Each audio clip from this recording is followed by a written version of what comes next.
Feminine nature. We always say nowadays, okay, most men wako na umama. That is what we say in our country. But they have this femininity in them, and most of them have even decided to cross over the other side and become women. But it's okay. But I'm here to speak about women. Women have been pushed to a level that they need to abandon their feminine nature for them not to be judged as weak. But do you know how it feels nice for a woman to just become feminine in nature? Because have you ever realized there are relationships that you will find there are two people dating, but all of them are men. They are masculine. That it will never have a balance. If you want to be in a relationship, you are a woman. At the end of the day, there is a manual of how a relationship should be. Men, love your women. Women, submit. So submission comes from the feminine nature. If you cannot have that femininity nature, let me tell you something. Even if you try how, you will never be able to submit to a man. Big deal. It's not a big deal. That thing that you think is big, there are people who have big issues. Have you ever realized there's someone who can buy a car and they can parade it everywhere and everybody will know they have bought a car? But if you imagine there is another person who has bought a car that is worth 100 times than them and they didn't parade it, and to their even thinking the car that it is 100%, it is even small. And that is the same thing we are talking about relationship. You might think the problem that you are having should cause a breakup. But if you sit with other people outside there, you will realize that people who are fighting for their relationship and they have even bigger issues than yours. But they can see the bigger picture. Sometimes we glorify the small things that they end up make us wish that we never took that exit door. I am fine. Have you ever realized, and this is something beautiful, have you ever realized that people say I'm fine and they think we should end that conversation from there? But truly, let me ask you a question. When I entered into this relationship, we used to have discussion even late at nights. What changed? What does I am fine stand for?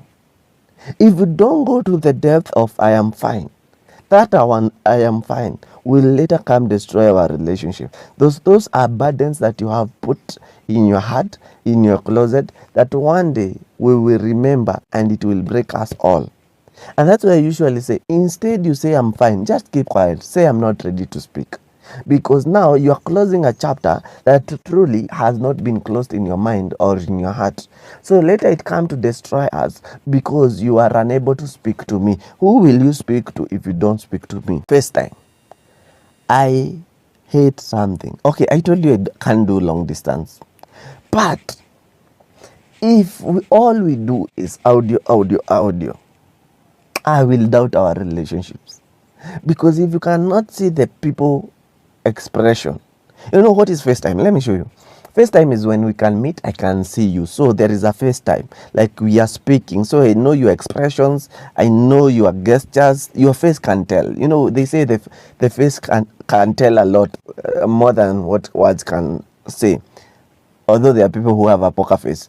The same way, social media created video calls for FaceTime. Like I also can see you. I have seen many videos, even I know people who were cheating and they were speaking on call with their boyfriend and their girlfriends outside there. Why? Because the girlfriend and the boyfriend could not see them and who they are with. Me, I usually advocate, if you have to speak to someone who is not near you, video call them. Passionate. Have you ever realized when a relationship is starting, man, passion is everywhere. There is that desire, that desire to be around someone. Usually, you are attracted physically to be around them, like to be always touchy or on. Okay, I don't want to go deep to that.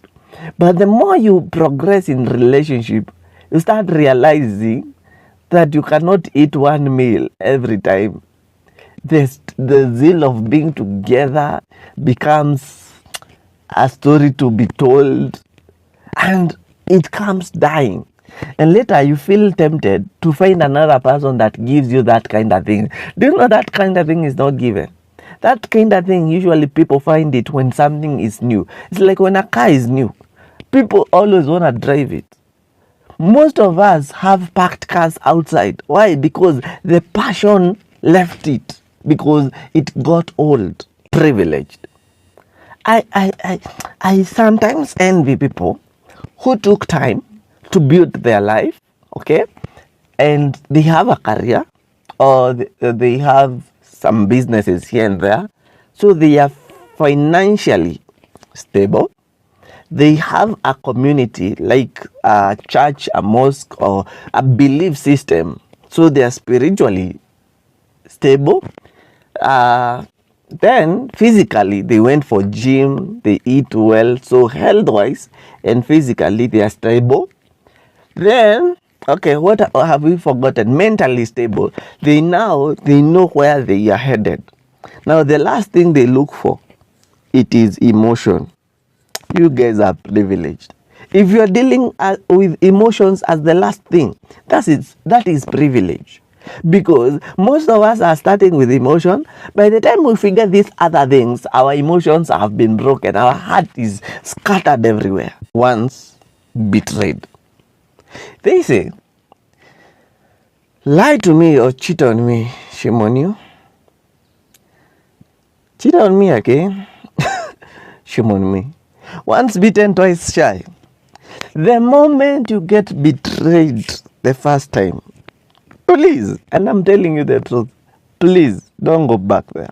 I know you have to forgive, but forgiving does not mean, okay, you take them back. I told you, adopt my slogan. Never go back to your ex. Your ex is not someone that you have gotten an argument of 2 days. No, someone who you agreed with. This is over. Like 2 adults. This is over. That one automatically becomes an ex. These others, they are conflicts, no more conflicts. Because once they betrayed you and they tried another thing, they did not succeed, now they come back and they want you back and you accept them, they will betray you again. Value. I know there is a conversation you hate hearing.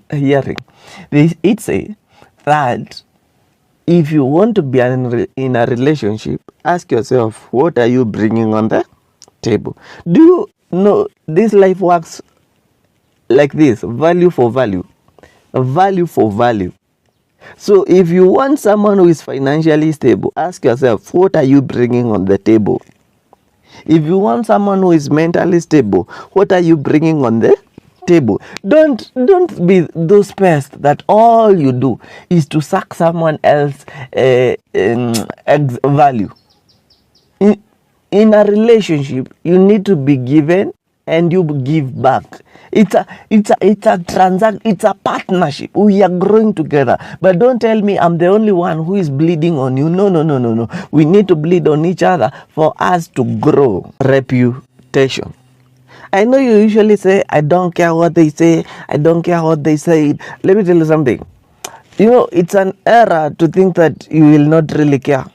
Because the moment you hear them say, there is something that will click in your mind, it will click in your heart. As much as you have a wall-stoned heart, you will feel it.